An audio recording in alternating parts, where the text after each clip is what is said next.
Hello बच्चों, let's read this question. The question says the two circles x square plus y square minus 2x minus 2y minus 7 equal to 0 and 3 times x square plus y square minus 8x plus 29y equals to 0.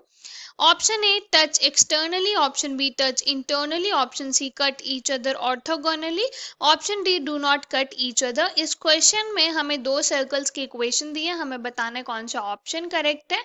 So for this firstly we see the key concept to solve the question. इस question को solve करने के लिए हम concept use करेंगे. अगर हमारे पास एक सर्कल की इक्वेशन हो x square plus y square plus 2 times g x plus 2fy plus c equals to 0, then इसमें जो सेंटर होता है सर्कल का वो इक्वल होता है माइनस जी कॉमा माइनस एफ के. एंड अगर हमारे पास दो सर्कल्स हैं उसका हमें सेंटर पता है, then if twice of g and g dash plus twice of f and f dash is equal to c plus c dash, अगर हमारे पास ये इक्वल हो then two circles cut orthogonally, वो दोनों सर्कल ऑर्थोगोनली टच करते हैं. इस condition को यूज करके हम क्वेश्चन को सॉल्व करेंगे. Question is of easy level. Let's start solving the question. यहाँ पे हमें फर्स्ट इक्वेशन दी है सर्कल की x square plus y square minus 2x minus 2y minus 7 equal to 0. इसको हम जर्नल जो है सर्कल की इक्वेशन है उससे कंपेयर करेंगे. तो यहाँ से 2g की वैल्यू माइनस 2 आएगी और 2f की वैल्यू माइनस 2 आएगी.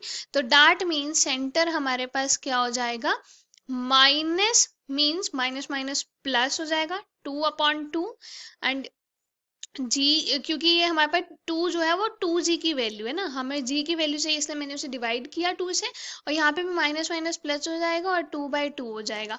तो यहाँ से हमारे पास आएगा centre of circle 1 is equal to 1,1.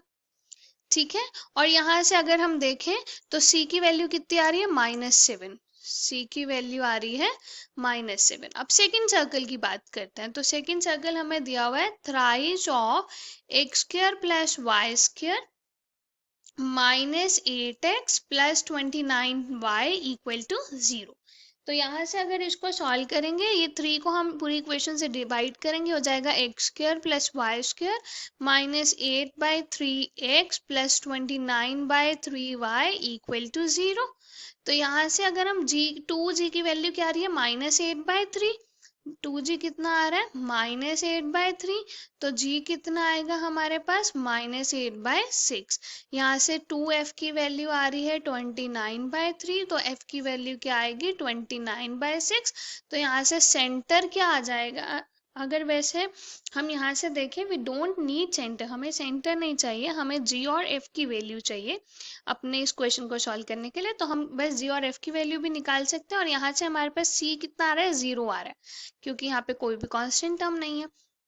तो अगर हम यहाँ से देखें, यहाँ से भी c की वैल्यू आ गई, g और f की भी वैल्यू लिखते हैं. सेंटर जो होता है -g होता है, तो यहाँ से g -1 आ रहा है, f भी -1 आ रहा है. और इसकी हम नोटेशन चेंज करने के लिए सेकंड वाले में g डैश से डिनोट कर देते हैं और f डैश से डिनोट कर देते हैं. ठीक है, ये c डैश हो जाएगा. अब हम अपनी कंडीशन चेक करेंगे. हमारी कंडीशन क्या है, twice of g dash plus twice of f dash is equal to c plus c dash. Twice of g कितना है, -1, g डैश कितना है 8/6, प्लस ट्वाइस ऑफ f कितना है हमारे पास -1, f डैश कितना -29, सॉरी यहाँ पे -8/6 है और यहाँ +29/6 है, इज इक्वल टू, ये हमारे पास c कितना है -7 और c डैश तो 0 है. तो इसको सॉल्व किया तो हमारे पास आया 16/6 और यहाँ से आया माइनस, अगर इसको देखेंगे तो यहाँ से ये 2 से 29 जब मल्टीप्लाई होगा, इसे लिख देते हैं twice of 29/6. Okay, equal to -7. इसे सॉल्व करेंगे आएगा 8/3 और यहाँ से आएगा -29/3 इक्वल टू -7. इसे एलसीएम लिया तो आया -21/3 इक्वल टू -7. -21/3 को सॉल्व करेंगे तो आएगा -7 इक्वल टू -7. दोनों साइड्स इक्वल आ गई. सो इसका मतलब क्या हुआ, this implies two circles cut each other orthogonally. So the final answer is option C. Hope you understood it well. Best of luck. Thank you.